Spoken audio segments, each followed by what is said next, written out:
Hi, it's Rob from roblandphoto.com with a look at my new Lowepro Flipside 400 AW camera bag. The Flipside 400 is a really big bag. You can fit loads and loads of equipment in. In fact, it's really easy to overload it quite a lot, a bit like I've done here. But I thought I'd show all the different bits. I guess this is a sort of bag you could take hiking and basically fit most of your photographic kit inside it. As you can see, we've got two big comfy shoulder straps, and then down here there's a sort of belly strap that would go around there, and then it has the normal little straps to join them together when you're wearing it. And we've got pockets on the sides, loads of pockets there, loads more straps. That's just my fluorescent jacket in there. On the back, what we have is a strap for a tripod, so you can mount that. Let me just take the tripod off. And then what you have down here, you can probably just about see, is a little sort of foot for the tripod to go into. But when you're not using it, you can tuck that out of the way, and that goes up there. And then what we have on the bottom, underneath, is if we pull that out, there's a waterproof rain cover that comes out. You can then strap around the entire backpack as well to make it fully waterproof, and then you can just kind of just push it back in there.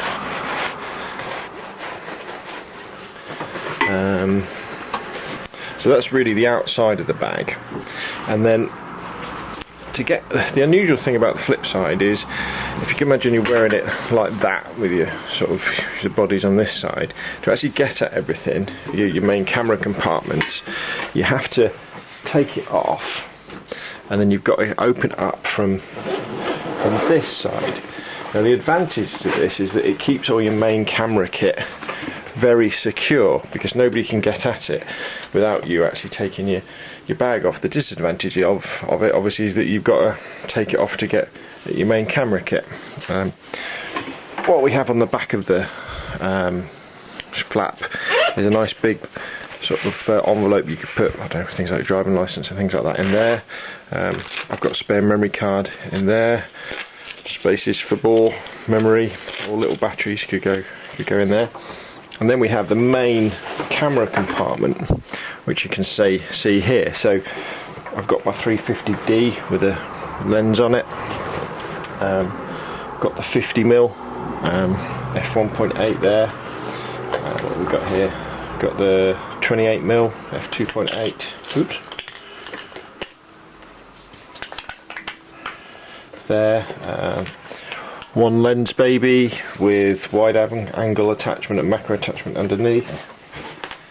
Over on this side we've got the 75 to 300, and you'd probably use the rest for, you could also use the rest for things like flashes and stuff, because there's really enough focal range there for most sort of situations. But because I'm playing around with them at the moment, I've got my 135mm f2.8 M42 lens there.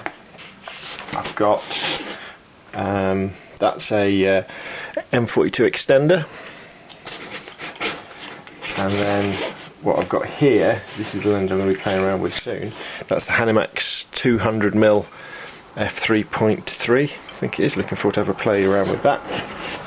And then what we have here is, that's a 28mm 2.8 M42 lens, but what I have that on already is it's already got an ND filter on it. So if I want to take sort of long exposures on a tripod, that lens is all set up, because the ND filter I've got only fits that lens, it doesn't fit any of my Canon EF lenses. And finally, lens wise, right in the corner, there's my extension tubes for doing macro work. So I'd imagine, well, you know, once I finish playing around with the 200mm, what I'll probably just have in here is the EF lenses, the lens baby, probably the 135mm with the extender. Well, I might not even bother with the extender, but I'll definitely have the macro tubes, and then maybe some, when I get a flash, I've got space for flashes. Now all these little compartments you can see, they're all done with Velcro, so you can move all the compartments around And for example, underneath the camera, there's like a pad, so if you've got a larger camera, more pro spec, or you've got a battery grip on the bottom, you can take that out. So it's fully customizable to fit the kit that you want to take with it.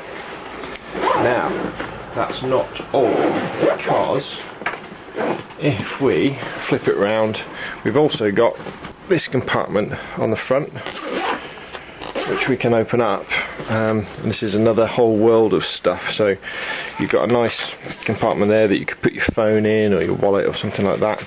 In fact, there's a little like carabiner there you could put your keys on.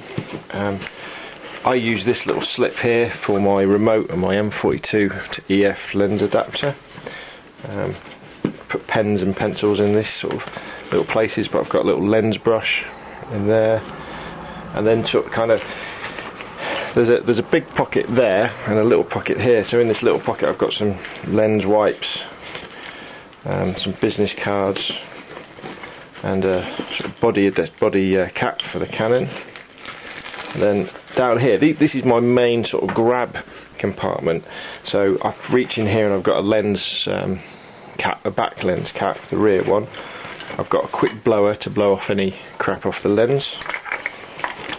I've got my polarizing filter that fits my 28 and my 50mm Canon lenses. And I haven't really used it that much, but that's my super duper ND100 or whatever it is filter for looking at the sun. I haven't actually managed to get any shots out of that, but that's in there just in case I fancy playing around with it.